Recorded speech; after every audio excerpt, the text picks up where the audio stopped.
Hey, thanks for having me, Jeanette, and thank you, everybody, for listening. I love this business. I love what I do, and today I've got three big ideas for you. They're my three big ideas for 2018, and we're just going to jump right in. Jeanette, you just go ahead and you flip that page over to the risk disclaimer. I'm assuming we're all consenting adults here, so I don't actually need to read that thing word for word. There's some risk associated with what we do, but we make. I do a lot of work. Every now and then I get something wrong, but I generally about 90% of my stock picks have worked out. One that didn't, I don't know if any of you are golfers out there, but I was short Callaway Golf, ticker ELY. I don't golf. I think it's boring. It takes too long. Look, I'm a New York guy. I mean, not exactly golf courses in the middle of New York City. And I was short this thing. Do you know that the U.S. loses 160 golf courses a year? And so I looked at just the demographics. I mean, Nike and Adidas got out of it. Anyway, I was short Eli, Callaway Golf, and got short at 12, and that thing just kept running on me because I guess they got these new Top Golf centers. Maybe they have them down in Alabama. It's like, a bar with I am in love with some Top Golf, and no, they don't have them here yet. We're not as progressive, but I'm hoping one will pop up. They have them in the northern part of the state, but I'm in the southern part of the state. Well, that was the bane of my existence. That one didn't work. So I guess as we're reading a risk disclaimer, know that I don't always get them all right, but 90% of what I get is right. So anyway, moving on. Hey, who is that guy? There I am. Obviously, I never went to tie school because looking at my picture now, I realize I didn't do such a good job tying my tie, but that's all right. I did go to Princeton, got a degree in economics, and went to Merrill Lynch right out of school. Was working as an analyst there, believe it or not, structuring mortgage-backed securities. Needless to say, that didn't last too long. And that was back in the 90s, which is funny. I ended up going to ING, managed a portfolio for them, a very large portfolio. ING, the big Dutch bank, they got about 50,000 employees around the world, trading stock and stock options.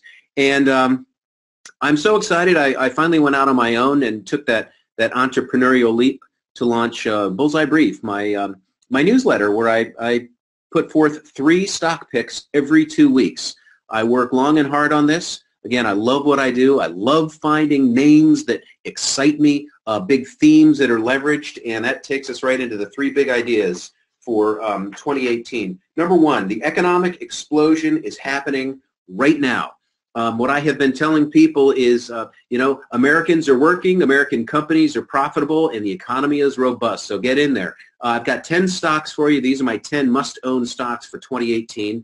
And then I want to give you a special little treat, and that is the one untapped market that is ready to pop. So let's take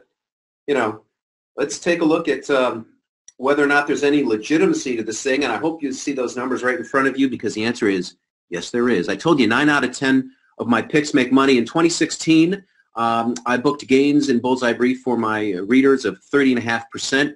This past year was about 26.9, and as of last night's close, 5.5%. The S&P is up 2.5%. And I know these things move around a lot, but and I should point out the real good news here is that I see a lot of upside in the names that I am currently long. So from my point of view, there's a lot to be excited about. So 2016, just so that I'm not pulling that number out of thin air, I keep track of all of my trades, and when people follow me, I let them know exactly what I'm up to. So you can see, look at that, back when the GDX, the number one winner last year, I was long some GDX puts. I was negative on the gold miners. Well, I'm actually now long the gold miners because of inflation. I can get into that later. But, you just start going down that list, and I'm totally transparent. I want everybody to see where I make the money, how much I make, and then occasionally down at the bottom, we got some losers. The hotel basket, the healthcare ETFs, and the Trump hype basket. 2017, you can see my biggest winner was a goofy little stock, Endorsia, out of Switzerland, which got bought. It was a wonderful takeover. iRhythm Technology is a really cool thing that basically replaces the Holter heart monitors, so that for all of you out there who have an irregular heartbeat, this thing is going to save your life. Tactile medical. I mean, on it. Don't get me started, because I'm just going to start talking my picks. And I know that's why we're here, but those are my old picks, and I want to ultimately give you my new picks. Just so you understand my process, I look for 3 things in every stock: a great fundamental story, something that excites me that I want to talk about, data which supports my thesis because I am a numbers guy, and then finally a newsy hook. In other words, something that we're kind of already all talking about. And it's like, oh, yeah, I understand why Adam's excited about that. I'm excited about it too, so tell me more. Some favorite themes that are part of my process. All the names have these three things: great fundamental story, data that supports a thesis, and the newsy hook. But, there typically are some themes that just kind of start to take shape as you explore these names. And what I have found is I'm oftentimes attracted to businesses with a long runway.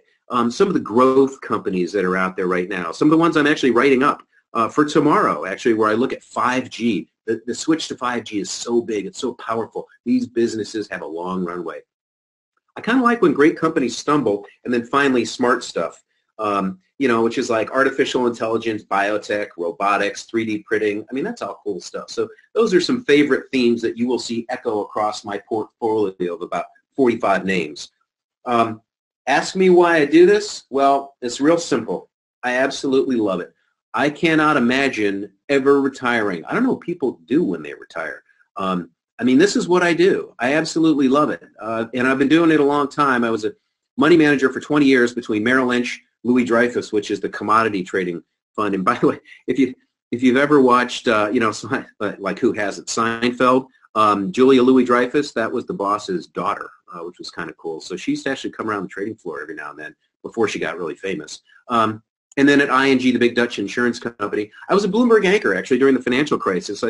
I was going on as a guest, and they actually asked me to start, joining them more and more, and that became anchoring. And, I was never really a TV guy, but it was just a cool place to sit through the financial crisis and provide some expertise, talk to CEOs, Nobel laureates, some senators, got to meet Bill Clinton, Tony Blair. It was really cool. But ultimately, I wanted to be an entrepreneur. And I like stock picking, and I like making money, and now I find I really enjoy helping other people make money. So the funny thing about all this is I didn't actually ever intend to go to TV. I certainly didn't intend to be a Wall Street guy. I entered Princeton as a pre-med. There I am back in the glory days with a friend of mine, a classmate, and my former Econ 101 prof, Alan Blinder, former Fed vice chairman, one day after class, he said, remind me what your name is. I said, it's Adam Johnson. He goes, and what's your major? I said, well, I'm pre-med, so probably biology. He goes, that's a bad idea. He goes, you're the only guy who will always ask me questions after class. I think you like economics, and you should be an economics major. And I was like, yeah, it's the coolest thing. You study economics, and it's like all of a sudden you have this vocabulary for how the world comes together, and that's what business is. He goes, well, you sound like an economics major. And literally on that very day, that changed everything. I called my mom and dad and said, guys, I'm going to be an economics major. I'm not going to be a doctor anymore.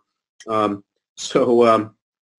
it's funny how these relationships and little moments in time, and for me it was my, econ prof at Princeton, how that all came together. So a lot of people ask me why I am so bullish, and it's real simple. I go on Fox a fair amount of time, Fox Business, if any of you guys out there watch that, and go on Trish Regan. I think she does a great job. And I talk about the 2 E's of earnings and employment. Earnings growth of 8% last year, accelerating to 18% this year, and then employment absolutely soaring. We can't fill the jobs. I am so bullish on these 2 E's of earnings and employment. And by the way, I think 18% is too low. Did you notice that the Atlanta Fed last week said that they think GDP is going to go from the current 3% up to 5.4? People were like, that's crazy. I've been saying on Fox News they're going to 4%, and people thought I was crazy. So for the Atlanta Fed to come out and say 5, that was off the charts, but I think they're absolutely right. America got a pay raise this past week, and that is a wonderful, uniquely American story. It's why you see business optimism making new highs, consumer confidence making new highs, disposable income making new highs. Again, people are working, and when they're working, they are out there spending money. As they spend money, it circulates around the economy. The companies that we know and love do better. It's just a wonderful circle of goodness. It's a uniquely American story, and I'm so excited about it. as far as the stimulus goes, remember, we're getting $200 billion in tax reform. All this, by the way, plays into my picks. I'm bullish, and I just want to give you the macro view before we get to the names. Don't worry, we're going to get there. $200 billion in tax reform, $100 billion in fiscal stimulus, and potentially $80 billion in infrastructure, which was actually a lot more than I thought. So, you add all that up, and I love the fact that those numbers are just dancing on the screen, and you're going to get some significant growth in this economy. Again, just to hammer it home, 2018 by the numbers, S&P earnings are going to rise 18 to 20%. GDP is going above 4% as employment goes below 4%. That's the dueling fours right there. And the 10-year, I've been saying this for 6 months. People said I was crazy. It's going to go to 325 as inflation crosses above 2%. That's been that whole tug of war. Oh, inflation's going up. Rates are going up. That's why stocks should go down. No, guys. Stocks are going up because we have growth. It's just a period of adjustment. That dip that we saw over the past couple of weeks was a huge buying opportunity. I got in front of all my subscribers with my list of stocks. I said, here are the ones I like the most, and the ones you should be buying. That's part of the deal. You join Bullseye, and you're part of the clubhouse. And club members look out for one another, and I look out for you. All right? That's the deal. That's part of Bullseye. That's part of my commitment. I told you, I love this stuff. It's what I do. I work 6 days a week, sometimes 6.5. Our 2018 action plan, obviously, I'm bullish. We're positioning for faster economic growth. Yes, we are planning for higher inflation, and there are plenty of ways we can make money in that process. And then number 3, we're embracing a number of unique opportunities. So with that framework in mind, let's get right to some of the stock picks, all right? Because I know that's what ultimately you guys are looking for. Pretty amazing. I'm giving you these picks today just because we're doing this thing. All right, people pay me a lot of money for the picks, but today you're getting. Look, I was going to say, Adam, I don't know that I've helped with a PowerPoint in my life and heard somebody deliver as well as you've delivered and gotten right to the meat, because I'm like, holy crap, we're already at his top 10. and I will attest to the late night work, because he worked all night last night, and he went and spoke. Where did you guys speak today? Somewhere. You had to go to a college. Yeah, it was great. Yeah, I spoke at the Pratt Institute, which is here in New York. It's basically for kids who are kind of focused on the arts and some of that other kind of touchy-feely stuff that I don't really get, but they don't get economics, which is why they had me come in and just, kind of to help them understand that, there's a place for economics and numbers and business, even in the arts. It was a cool conversation. Sorry to interrupt, but I went to bed late talking about it, woke up early talking about it. I'm with you. I'm backing you up. Yes, hard worker. Am I going too fast? No. I mean, I think you're doing great. I guess we can ask the crowd, is he going too fast?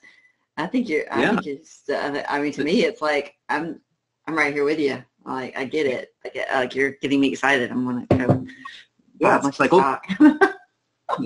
Okay, they're saying fine. Okay, he can't see your comments, but I'm going to help with that too. Okay, they're saying feed me. Somebody just said feed me. Get it?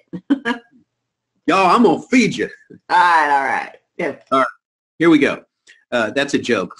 Like, a New Yorker should never attempt a Southern accent. But Jeanette, I love your Alabama thing.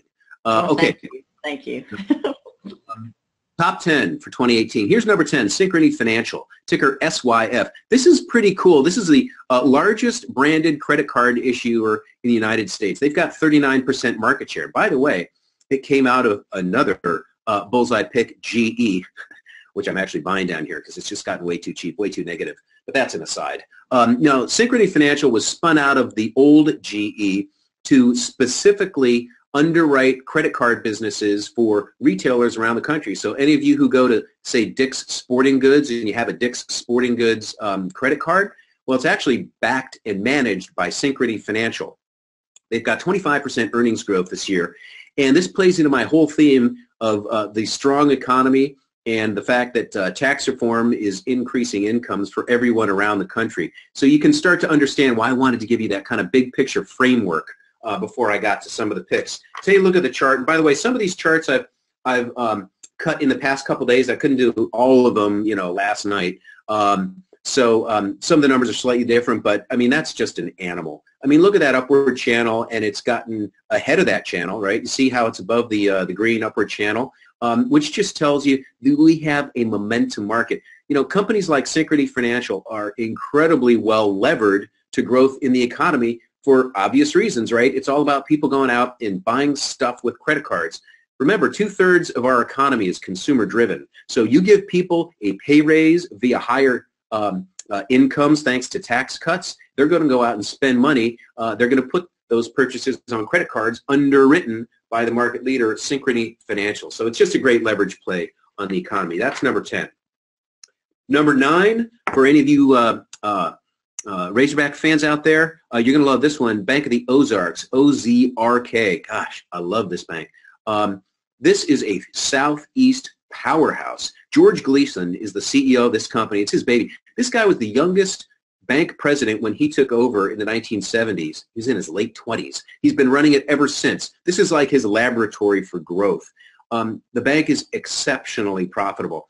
4.89% net interest margins make it the 6th most profitable bank in the country. Sometimes it's actually in the top 3. They make 1 to 3 acquisitions per year, so you have a built-in growth. Now let me just address these last 2 points, because that's where you get some criticism. People say 4.8% net interest margins. Well, is that because they're making risky loans? No, it's because they're in the construction loan business. Construction loans have much higher rates. Any of you who live in the Southeast know that a lot of the villes, whether it's Louisville, Jacksonville, on and on, Gainesville, Bentonville, have been growing gangbusters. Just look at all the building cranes. Well, guess who makes a lot of those construction loans across the Southeast? It's Bank of the Ozarks. So they have those very powerful construction rates, and that plays into it. Look at the chart. Again, that's another animal. And it also speaks to the fact that sometimes names like Bank of the Ozarks get ahead of themselves and run away from that green upward trend line, and then they come back down. So you just buy it. You know, for me, a full position is 3%. Rarely do I ever take something up to 5%. So, you know, when I initiate on a position, I'll put 1.5% of my capital at work, and I always save something in my back pocket so that when you get down and touch that green line, you can come back in and buy some more. Bank of the Ozarks, I love it. Inflation is happening, right? I mean, that's obviously part of the discussion here. It's part of the volatility. People think it's a bad thing, but there are plenty of wonderful ways to play it, like the Western Claymore TIPS Fund. The ticker is WIW.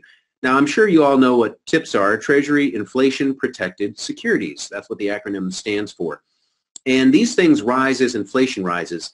And without getting too far in the weeds, I mean, you all probably know that a bond redeems at 100, which Wall Street guys call par, right? Well, the beauty of a TIP is it redeems above 100. In other words, as inflation accelerates, which is measured by the CPI, Consumer Price Index, that 100 par number goes up, 101, 102, 103. So whereas a bond is actually capped out, TIPS just keep going. The more inflation goes up, the more par goes up. And the Western Claymore TIPS Fund, again, ticker WIW, actually goes out and buys a basket of TIPS. So they make it real easy for you. It also trades at a 14% discount to the net asset value, which always gets my attention. If I can buy something on the cheap, the value guy in me loves that. And it yields 3.8%. It also pays a monthly dividend. There aren't too many of those. And, you know, that's just kind of a nice little thing to know that every month you got a little bit of money coming in. What do we do with dividends, by the way? We reinvest them. Take a look at the chart. This is a beautiful breakout picture. You got the upward sloping support line. I'm not really a chart guy, but sometimes, you know, charts can be beautiful too. You know, I like to look at the fundamentals, but look at that. I mean, that's a beautiful chart, upward sloping, and, you know, it's about to break out.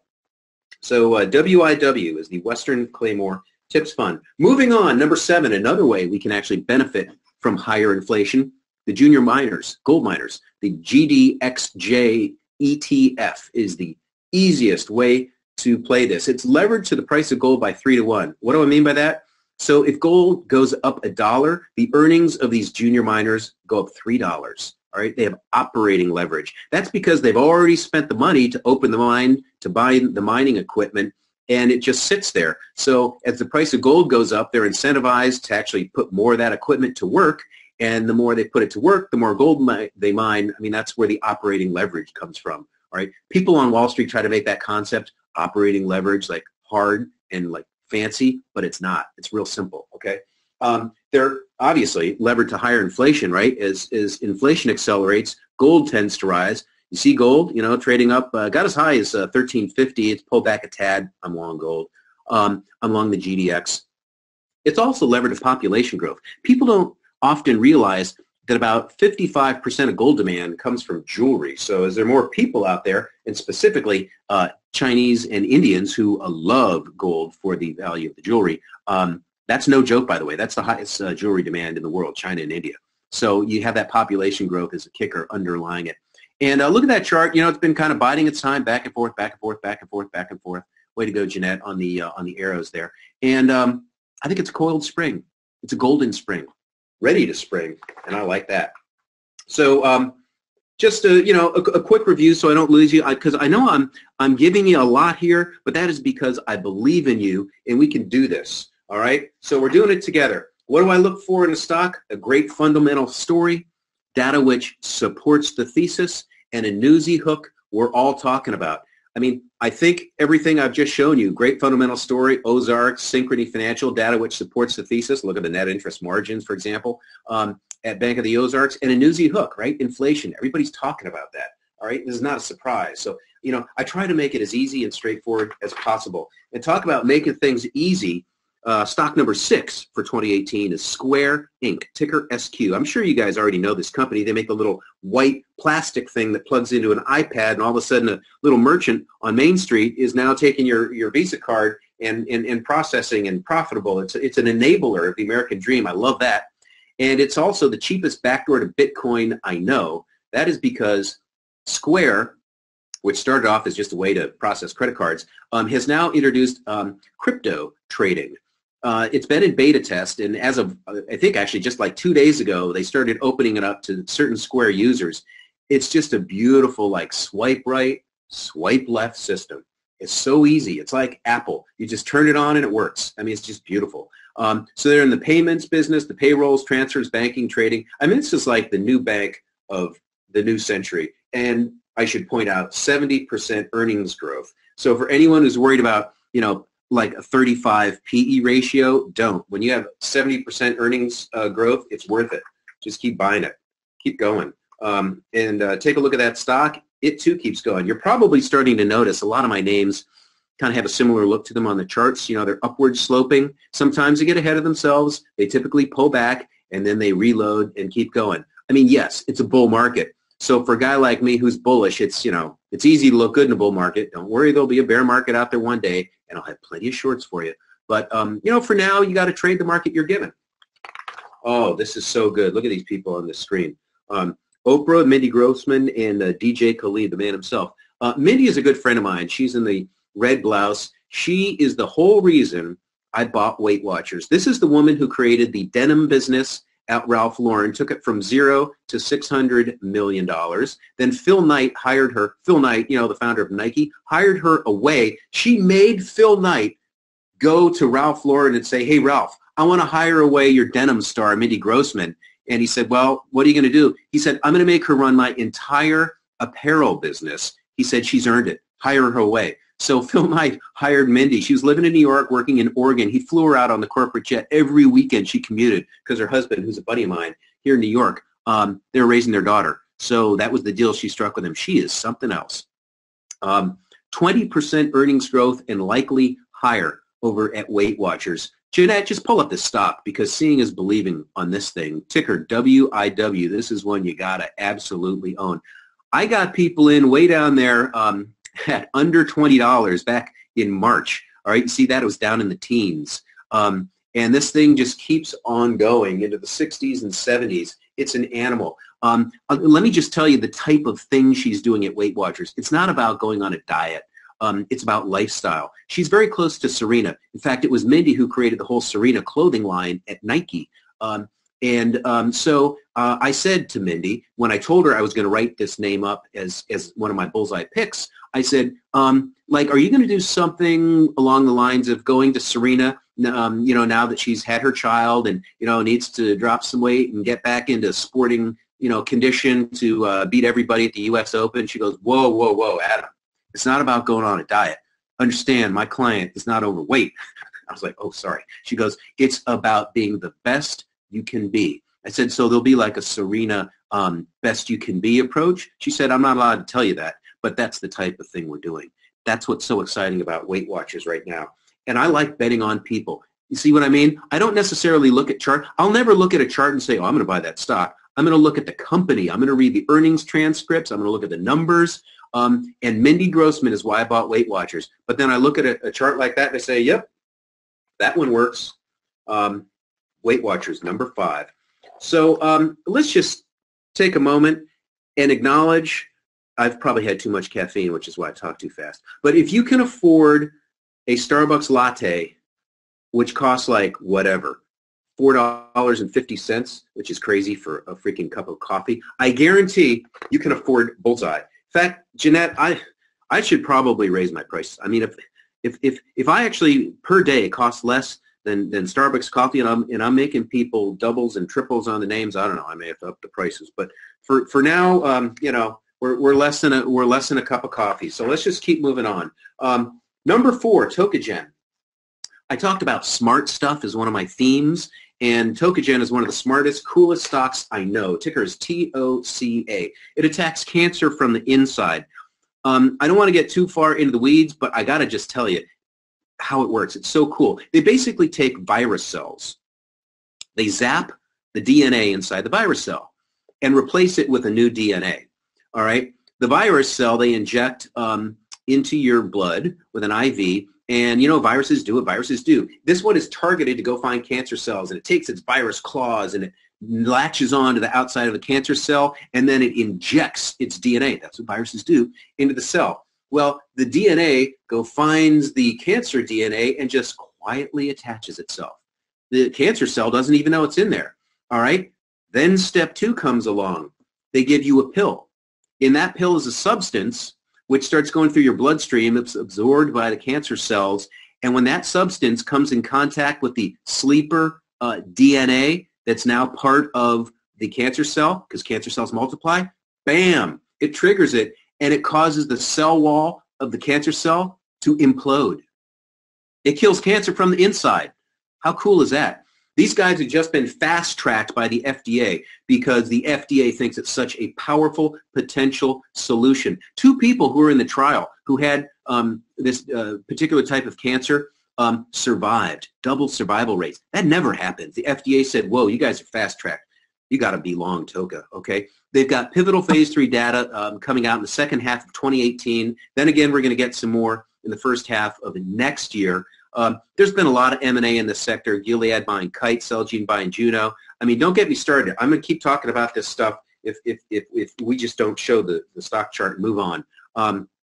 This one's new, right? It just IPO'd. You can see that back there, IPO'd around $10. And it's, you know, trading around 12.5. This is not a stock that I'm buying because I think it's going to 15 or 20 or 25. This is a stock I'm buying because I think someone else comes in and buys them after the data a year from now at like 60, 70, 80 bucks, okay? So when a name like this goes down, you know, people be, oh, Adam, it was 12.48, and it went down to like 10. Are you bailing? No, I'm not bailing. I'm buying more because this thing gets taken out at 70 bucks. I love names like that. Top 10 for 2018, stock number 3, Energy Trade Partners or Energy Transfer Partners. ETP is the ticker on this puppy. Largest pipeline network in the U.S. Look at that beautiful map. It's almost like the interstate highway system. You know, people don't realize that's how oil moves around this country. It's not just barges up and down the Mississippi or, you know, trucks going across I-80. It's actually pipelines. That's how just about everything gets moved. And so MLPs generally are focused on pipeline businesses like this. They're very low risk. It's just a function of moving stuff around. It's like FedEx or UPS. MLPs are different from stocks because by their very definition, they must pass through at least 95% of the profits directly to the unit holders. I'd say shareholders, but technically MLP investors are called unit holders because you own units, not shares. All right, it's a technical thing, but same difference. The good news is that all that income accrues to you. And the reason it's so high is because it hasn't had to pay tax at the corporate level because it's not a corporation. It's a partnership, MLP, Master Limited Partnership. ETP yields 11%. I mean, that is just out of control. You can see what has happened to this name over the past year. It's the craziest thing I've ever seen. In part, 2015, it went down because oil went down, which is really stupid because they make their money based on moving oil, not on digging or mining or drilling for oil. All right, but people just lump everything together. Oh, it's an oil name, should go down. Went down, bottomed, started to go back up, and then people thought, oh, wait a minute, tax reform. What if tax reform screws up the MLPs? Guess what? It didn't. And you can see it started to bounce, and at 11% yield, I think it's going to bounce a lot higher. All right, moving on. Before I tell you stocks 1 and 2, which are levered to this great theme that's just so powerful, I want to talk about exponential growth for a moment. And I got a little Marco Rubio moment right now. I got to take a sip of water. Oh, yeah. Oh, and I have a Jeanette almost second majored in English moment. And, well, oh, gosh, it's just going to bug me until we fix it. Are you ready? There. Exponential has an N in it. There we go. See what a great team we make. Okay. Yeah. Look. You took a break right when I needed one. That's so funny. I built, you don't even know this, but I, like a few years ago, I bought an old chestnut barn that had been a firehouse in Burlington, Connecticut for $1 and rebuilt it. It's like a weekend getaway place. Yeah, so cool. I love to see pictures of that. That sounds awesome. So much fun. And my builder, Ed Katie's his name, amazing guy. And like his, because I would always say, Ed, you got this all figured out. And he would say the difference between a poor man and a wealthy man is attention to detail. Mm. And it fits that end because you have attention to detail. Truth. All right, do you want me to go to the next slide, or you want me to sit here? Because this next slide has a ton of information on it. Oh, yeah, no, I know. Let's just stay with this for a moment so I can explain exponential. All right, okay. Tell me when you want to go. Okay, cool. So let's have some fun here, actually. We'll make a little audience participation, which I cannot see, but Jeanette will be able to. So let's say you have a pond with one lily pad on it, and that one lily pad covers 1/1,000,000th of the pond on day one. All right? Well, actually, I guess we've already given the punchline away. So what I was going to ask you is, how long would it take because lily pads multiply very quickly. On day 1, you have 1. On day 2, you have 2. On day 3, you have 4. They double overnight. So day 4, you have 8. Day 5, 16, etc. So that's exponential growth. And what happens is after 20 days, that lily pad, which covered 1/1,000,000th, covers 1% of the pond. And after 30 days, it covers 100% of the pond. That's exponential growth. So, yeah, I was going to have some fun with the audience and ask them, how many days, guess how many days before it covers 1%. But I gave away the punchline there, so whatever. You get the, right? I mean, you know what I mean, Jeanette? Yes. Maybe I'm just being too cute, but, No, whatever. you're good. You're good. I appreciate it. Okay. So what we're seeing is exponential growth in electric vehicles. This is my third point, the one market you must participate in. Alabama, actually, Jeanette, I don't know if you knew this. I met Governor Bentley down there a few years ago. And he explained that 17% of the jobs in Alabama created since 2008 were from non-U.S. car companies that had moved in and located factories there. Yeah, pretty awesome. Hyundai, Mercedes, yeah, they're all over. Yeah, sure. And the reason I mention it is that all those car companies that are locating throughout the Southeast, Alabama, Tennessee, South Carolina, on and on, they're switching to EV. I mean, this thing's happening. Mercedes is going to have an EV option on every model by 2022. That's insane. That's like in 4 years. Every single Mercedes. On a Land Rover, big gas-guzzling Land Rover by 2023. So that's, 5 years? I mean, Nissan wants 50% of their sales by on and on. I won't read through all of them. You can see them there. Volvo, ironic. That's crazy. Yeah. How ironic though that Volvo, up in Sweden, they're like, the kings of safety and, do good and all that, only 5. It's kind of ironic. These are all, like, I've been out having a lot of car discussions in my house in the last 48 hours, and all of these names have come up. So it's interesting to me that we're sitting here talking about the future of these car companies. And Are you getting a new car? Maybe. I mean, I have a Yukon that's kind of old, and it's itching. It's doing some stuff, and I have a Jeep, '03 Wrangler that I restored, and so and I don't have a husband, so I don't have anybody to tell me what I have to do. So my father was a mechanic for 40 years, and he weighs in, so right now he's like, look, he really doesn't like Jeeps. He thinks they're terrible cars, and he thinks not because of the safety, but just because of working on, all types of cars. He's a German car guy, and he's like, look, he's also American, he loves American cars, but he also loves German cars, and he's telling me that I should sell the Jeep and the Yukon, and he's got his reasons for both. But I've looked at all these different types of cars, and we have 2 Volkswagens in our family. We have an Audi in our family. We have Jeep. We have GMC. Anyway, so yeah, I don't know that I will buy new because I don't really want to buy new. I want to buy something just slightly used. They use gently. They say gently used. I just don't know what to do. Yeah, totally. The value play is to buy a car that's 2 or 3 years off lease with only like 20,000 miles on it because you're going to get a 30% discount. There you go. I'm writing down what you just said. 2 to 3 years off lease. I just need a little. I don't need a husband. I just need a little bit of advice. There you go. You just gave it to me. So. Okay. I'm taking that away right now with what you just said. My ex-husband just sent me a picture of a big-ass Range Rover, and he's like, get this. I'm like, no, I don't need that. I don't need a big Range Rover. Maybe his ego needs the Range Rover. I don't need the Range Rover. I think they're pretty. Your ex-husband listening right now? Huh? Your ex-husband listening right now?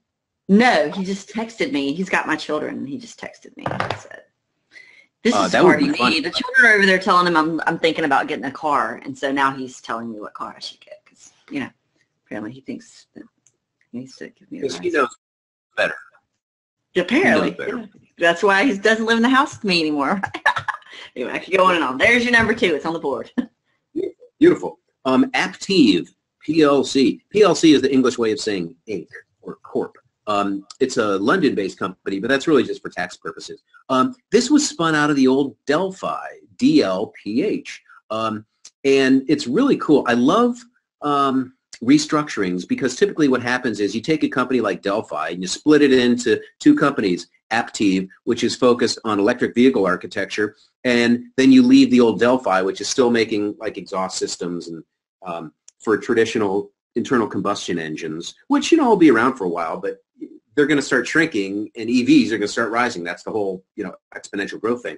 Number 1 in electric vehicle architecture, they've got a joint venture with Mobileye and Intel. You may recall Intel bought Mobileye, some crazy valuation. I forget what it was. It was like $19 billion. It was the most expensive non-profitable EV car acquisition out there when Intel bought them. But partnership is what it's all about. They've already got $12 billion in revenues and 12% earnings growth just within this new EV focused company. Again, Aptiv. I wish they made the name easier because Aptiv, it looks like there's an E missing or something. It's got 20 buys, and it's basically trading at its target, which is so absurd because Wall Street's always so late to the punch. There again, another, so I expect upgrades. Beautiful upward sloping chart, which just tells you, we're riding a long wave here.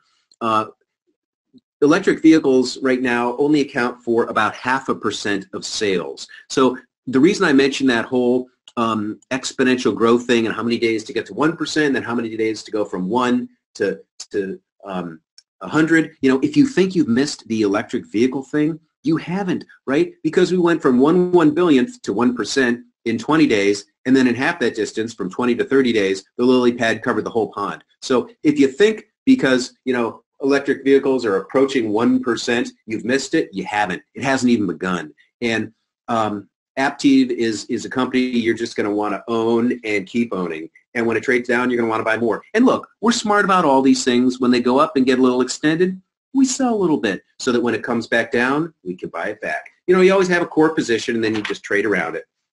That's Aptiv. And number one for 2018, Albemarle, ALB, the largest lithium producer in the world.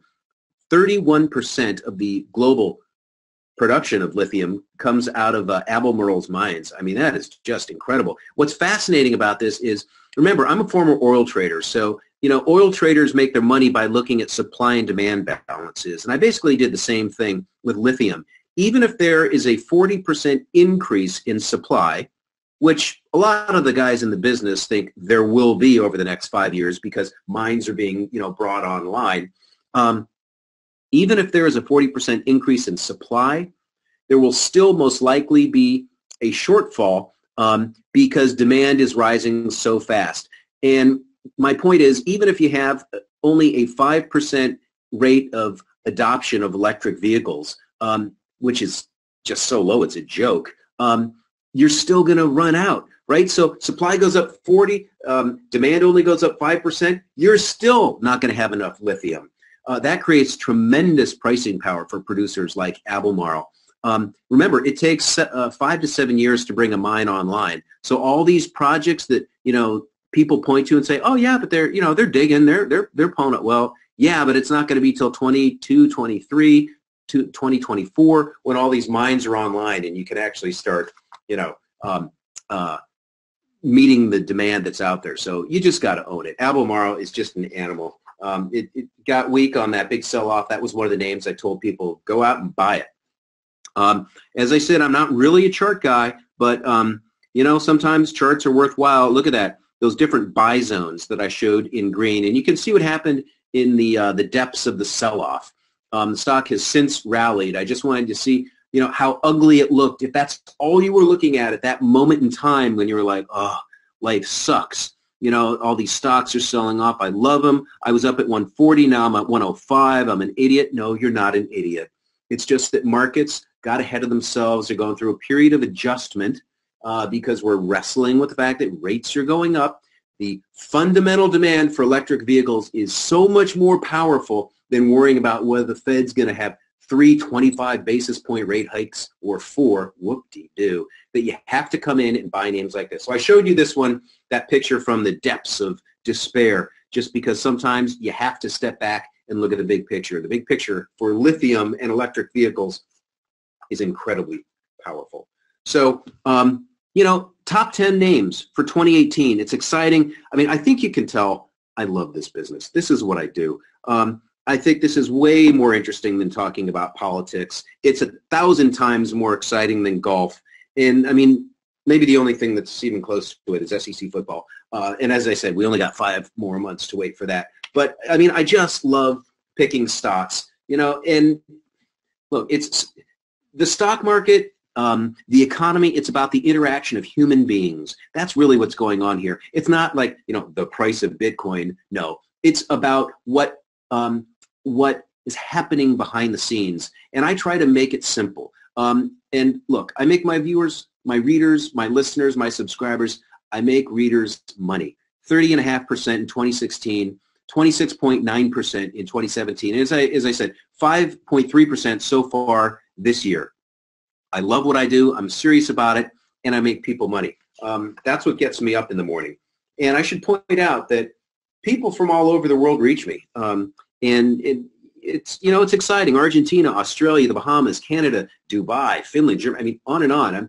I'm really humbled and amazed. But that's the power of the internet, and a group like TradeThirsty that just has such a broad reach. And I mean, there's so many of you out there from so many different places and so many different lives and stories and businesses and passions, and how cool that we can all come together and talk about what's happening in the world, not the political noise, but the real world stuff about businesses that are innovative, that are profitable, that are making money, and stocks that are going up. Occasionally there's stocks that go down, and we short those too. I've had some fun on the short side, but this is a bull market, so generally most of my, like of the 45 names I'm long right now, I've unwound almost all the shorts. I've really only got one short. I'm looking for other shorts out there, but I'm very bullish, and so finding shorts has been very tricky. I covered my Coca-Cola, made a few points on that. Fine. Moving on. 6 actionable trade picks every month. That's what Bullseye is all about. I'm explaining why you subscribe. You get my current market view as well, where I give you my read on stocks, bonds, oil, gold, and the dollar. Just as we began today's presentation with my overview, I think it's important to have an overview because it gives you context. If you didn't have an opinion about the market, you wouldn't necessarily be attracted to Asynchrony Financial. But by having an opinion about the economy and about the market, you can then look at Synchrony Financial through that prism and say, oh, here's a way that leverages something big that's happening. The Sunday night roadmap for the week ahead, oh, I love writing that. So you get six picks per month. And basically it's 3 picks every 2 weeks. So on the off weeks, I write the Sunday night roadmap for the week ahead. That's my opportunity to just get back in front of you to say, okay, it's been a great week. I haven't talked to you since the picks came out. Here's what I'm seeing. Here's what's happening for some of our portfolio names. Here's what's happening in the market. And you also get the trade alert service via email. So if we need to make a change, if something's happening you need to know about, I send you an email. And then this is all new, and I'm really excited about it. Jeanette pushed me to do this, and I think she's totally right.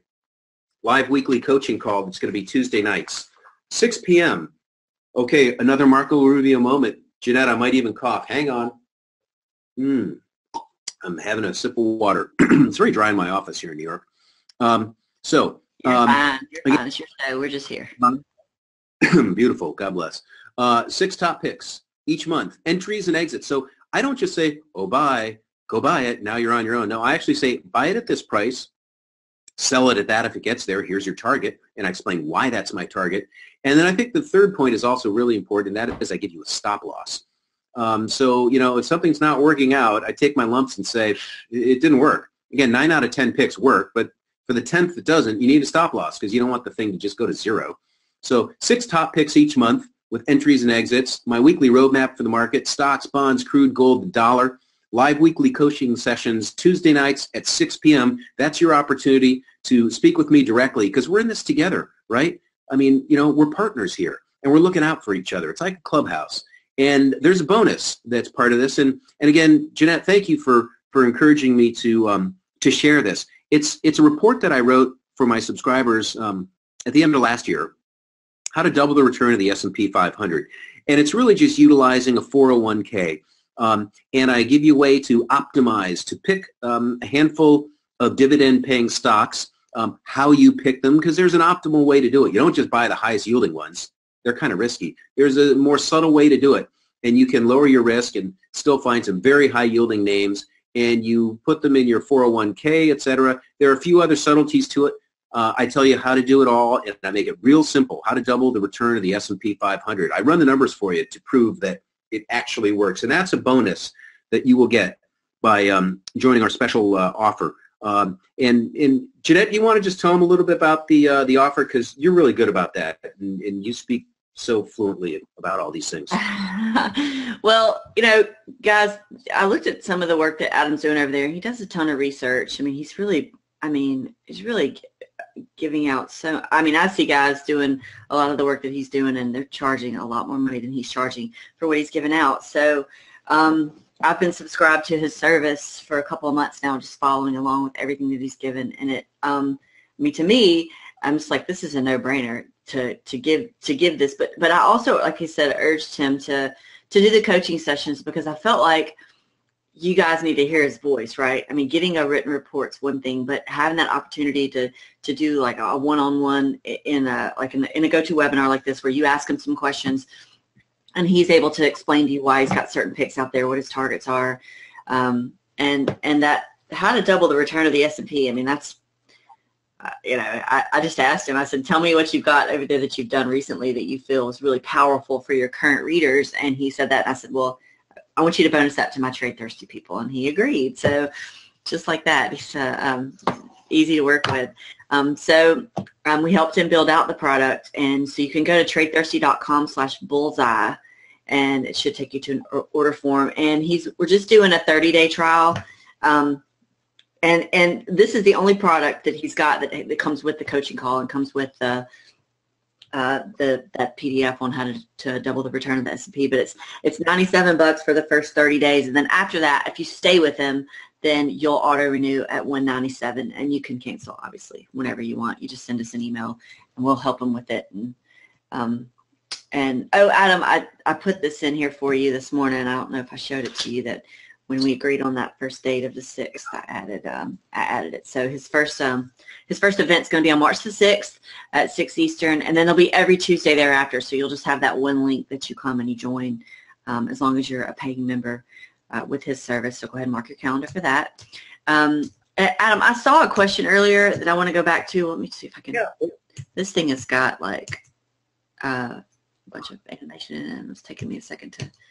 Let me just scoot forward. And I have this question for you too. So like when you're thinking about getting into a stock, and say it was Weight Watchers, and you just had that conversation with your friend, and then you started looking at the company and looking at the growth and looking at what they were doing in the lifestyle and everything.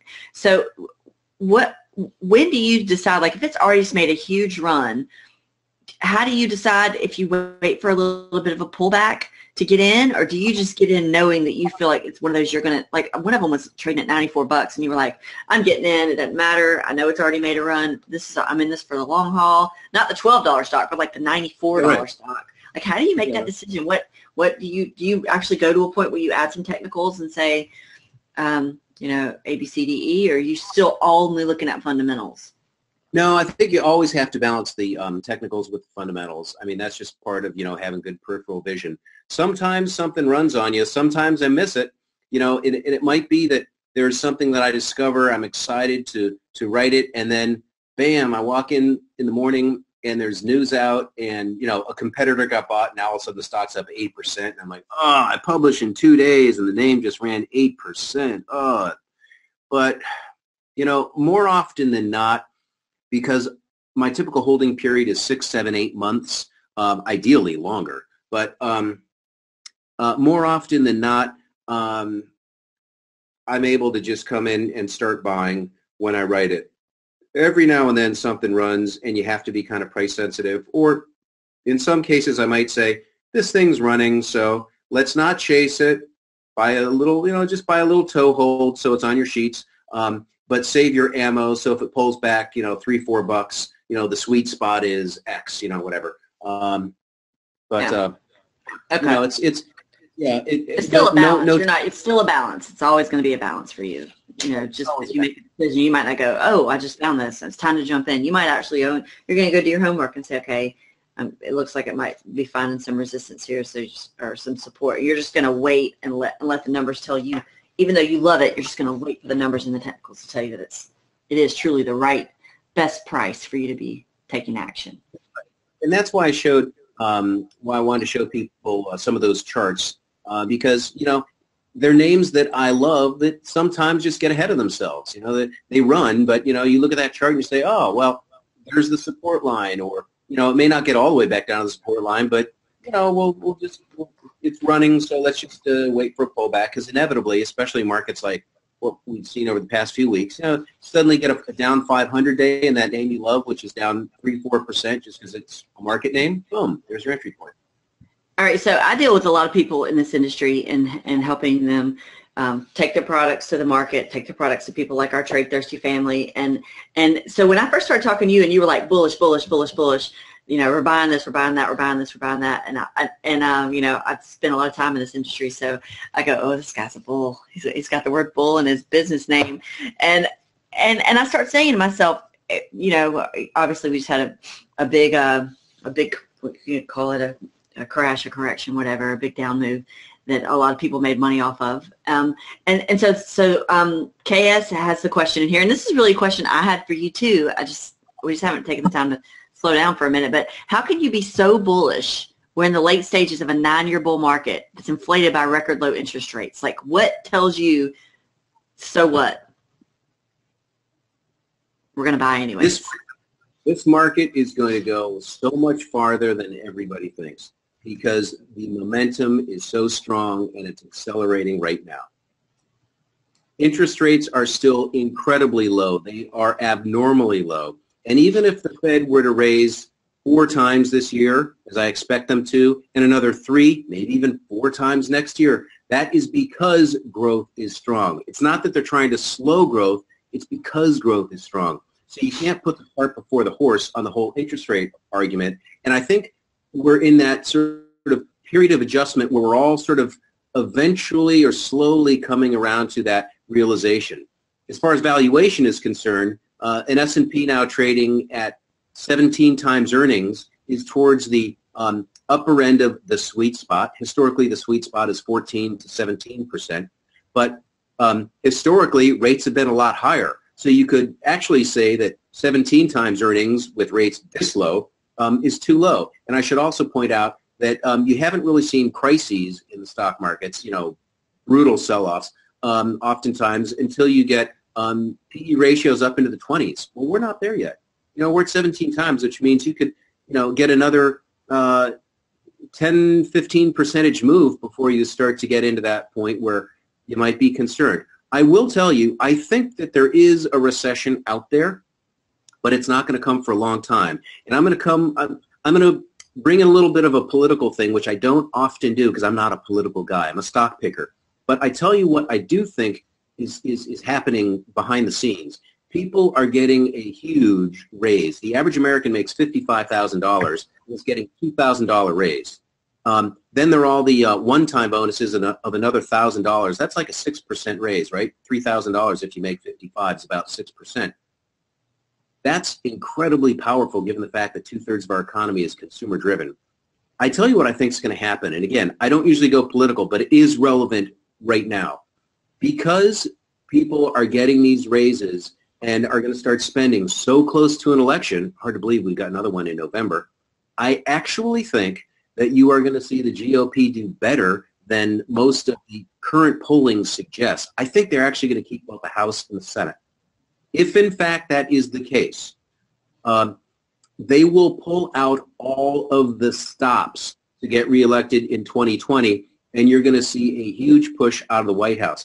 That will be the 3rd year of the presidential cycle, 2019. And historically, if you go back and look at the 4-year presidential cycles, defined by elections, obviously, the 3rd year is historically the strongest, especially when you have an incumbent president going for re-election. They literally pull out all the stops. I'm not saying that's healthy. I'm not saying all this deficit spending that we're doing is good, but I am saying it's pushing the economy harder than it otherwise would. And that is why, it's one of the reasons why I'm so bullish right now on the economy. There'll be we'll have to pay for all this eventually, and there will be a recession down the road, probably 2020, something like that, but maybe 2021. But there's plenty of time between now and then for us to make money being long stocks. All right. So somebody asked us, what did you mean earlier when you said a business has a long runway? Yeah, like that's plenty of room to keep running, keep buying. Yeah, room to keep running. Yeah, room to keep running. A buddy of mine is a Navy pilot and flies off carriers. They got no runway, which is why they got catapults. So he's the one who first started talking to me about, yeah, dude, it's so nice when I don't have to land on a carrier because I got a nice long runway. And I love that image.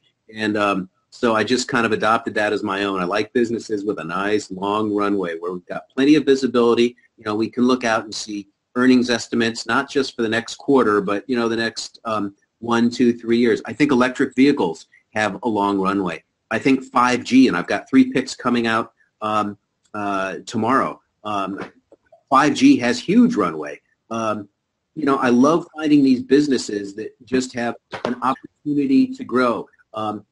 In the same way that if you roll back to 2003, 2004, when the quote unquote internet was just picking up, like, whoa, what's this whole internet thing, and what's this social media 24/7 connectivity thing? That was all new back then. But imagine if back then you'd started to look at some of those companies and said, oh wow, talk about exponential growth. Fewer than 1% of users are on on social media. What if this thing takes off? That's a long runway. And I think electric vehicles and 5G are long runway businesses right now. I'm gonna add to the slide what you just said. So you're putting out 3 new picks tomorrow. That's what you just said. So for your readers, like if they buy today, they're going to get those new picks tomorrow. Yeah. Okay, got it. All right. What's the average, or is there an average length of you holding any position? PS wants to know. Yeah, about 7 months. 7 months. Spit that right out, right? Awesome. You know, right? The difference between a poor man and a wealthy man is attention to detail. I have a P&L on my. I try not to look at the screens, you know, every day or hour to hour because that's counterproductive. I'm trying to, you know, think about themes and ideas. But I do have a P&L on my computer that I check twice a day. You know, how am I doing? And that's, you know, that's important. You know, we're about making money here. I mean, that's, you know, that's I want to get it right, but you know, intellectually. But you know, we all keep score, and you know, the score for a money manager or an investor is the P&L, profit and loss statement, and that's I keep my marks going all day long. And by the way, just so you know, part of having a P&L is knowing whether I'm making money on a given day, making money on a given year, how long I've owned the position, so therefore what my current holding period is, and therefore what it'll be when I sell it, and also having a target. How much more runway does this name have? I have a target for every name, and I look at the difference between where the stock is trading now and where the target is, and that's basically my runway. You know, another 34%, or oh, this one's getting close. It's only 2%. Ooh, I better keep an eye on that one. Because whenever something gets to my target, I always sell half. That to me is trader discipline. Always sell half when it hits your target. All right. Do you also do options plays, or give your readers suggestions on options plays if they couldn't buy and hold the stock? Yeah, for sure. Restoration Hardware is one of my favorite shorts. They are spending money that they just don't have. Beautiful products, but the problem is they're treating it as though you know, everyone needs to buy a $15,000 sofa like every year, which I'm sorry is not the case. So they have these 100,000 square foot showrooms with restaurants in them. I mean, they're magnificent, but the point is, the business model is a disaster, and they are buying back stock hand over fist. So anytime it goes down, they come in and buy it. But again, they're running out of money. So I wanted to go short the name, and it had rallied up to about $90. This is like 4 or 5 months ago. But it scares the hell out of me because, you know, they come out with okay earnings, trades down, they buy the stock, and suddenly rips 30% in my face. So I didn't want to short the stock. I decided to write puts. I'm sorry, write calls. And so the stock was trading at about, I think it was 88. And I told my subscribers, I gave them the whole case why I hate the company, and I told my subscribers, with the stock at 88, we are going to sell the 100 strike price calls at $8. They expire in 10 weeks. I mean, think of that. You're selling like, you know, 12% of the value of the stock, and it expires in 2.5 months. I mean, that's insane. The implied vol was like 45. So we sold the calls. The stock rallied up to 105. These things went from 8 to like 11. The stock went back down to the 90s. The vol inflated. I covered them at like 40 cents. And the stock has since rallied. So yes, there was a great example of using an option, again, shorting a call, because I wanted to create a cushion since the stock is so volatile and it's just so hard to trade. So yeah, absolutely. I love options. I traded options for a long time. I was an options maker, market maker at ING. I've also found that if I do too much options, I get pushback from subscribers, and they're like, dude, just tell me the stock to buy and what price. Because you have to strike a balance between the really heady option stuff and just, you know, own the stock. All right. So I want to go back and I think that's important what you just said, as far as like giving them other opportunities on how they would trade the option, especially either pair it with the stock trade, or if you decide you're not going to make the stock trade, you would just trade the option to explain that part, and all that'll come out in these coaching calls that he does on Tuesday nights. So if you're not able to take these longer term hold positions and that would potentially tie your equity up, then you could just get one-on-one with Adam on those Tuesday night calls and say, hey, I see you put this pick out.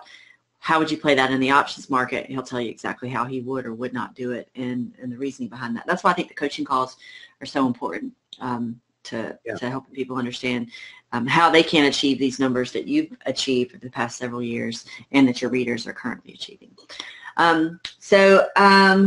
Well, let's see, I have one more question and then we'll wrap it up. Okay, which sectors in biotechs are good long-term plays? John wants to know.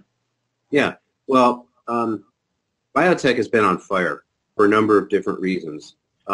There's so much exciting happening in biotech. There's been a real acceleration in biotech. B, a lot of the large pharma companies are really starved for new ideas, and they're facing patent expiration, so they need to go out and buy young companies. So there's a huge M&A cycle that's happening right now. And then point C, biotechnology is completely uncorrelated with the broader market, right? I mean, a company like Toka, which is, killing cancer cells from the inside, has nothing to do with interest rate policy, thank goodness. So it's attracted a lot of attention as people have wanted to diversify and, start getting nervous about, a market that's been going up for a long time, even though, as you know, I'm not nervous, and I think it's going to go a lot higher. But that's the thesis behind biotechnology right now. And then as far as some of the themes within biotechnology, I would say probably the biggest one is cancer. Cancer is an incredibly powerful theme. There have been so many innovations within the sector that make it very exciting. There are funds out there, believe it or not, whose sole purpose is to invest in cancer stocks. There are probably 90 publicly traded companies focused exclusively on cancer or oncology, which is the fancy word that doctors use for cancer, or the study of cancer. Biotechnology is very exciting right now. I gave you Toka. I tell you what, just because we're all in the clubhouse together, I'm going to give you another one. I love this company. It's called Zenerba. I already gave Toka to like 4 of my friends since this webinar's been going. So I told them to go to your website, and I told them about Toka. Anyway, go ahead. Okay, shall I give you Zenerba? Because why not, right? We're all friends. Why not? Yep. Yeah. What's the ticker? Zenerba, Z-Y-N-E. Really cool company. Z-Y-N-E. And here's what they do. They synthetically create the chemical CBD, which is one of the 2 active ingredients in pot marijuana. They synthetically create it in the lab, right? They don't grow the plants. They synthetically create it in the lab. They then suspend the CBD in a gel, which you rub through the skin, so on your arm, on your leg, wherever it's convenient. They're now conducting 3 trials. One for rheumatoid arthritis, because it manages pain. One for epileptic seizures, because it acts on the cannabinoid receptors in the brain and calms them down, which soothes the nervous system. Then a third study on what's called Fragile X syndrome, and that's like a type of autism. Again, it basically soothes the nervous system. All 3 of these different indications are in various degrees of experimentation right now, several trials happening. We're going to be getting data on the Fragile X syndrome trial probably in the middle of the summer. The epileptic seizures trial has gone through a number of different phases. There was some data that came out about 8 or 9 months ago. I don't have the chart in front of me, but you'll see the stock went from 25. I got guys in at 10. It went up to 25. It crashed to 5. I bought more because I said we're playing for a much higher move here. There was some data that came out that took it to 5 and that suggested it was not effective. What they realized was that the dosing was off, as was the time frame in the study. So they then reran a bunch of things, came out several months later and said, we found out why the data wasn't good. Guess what? The stock has started to reinflate.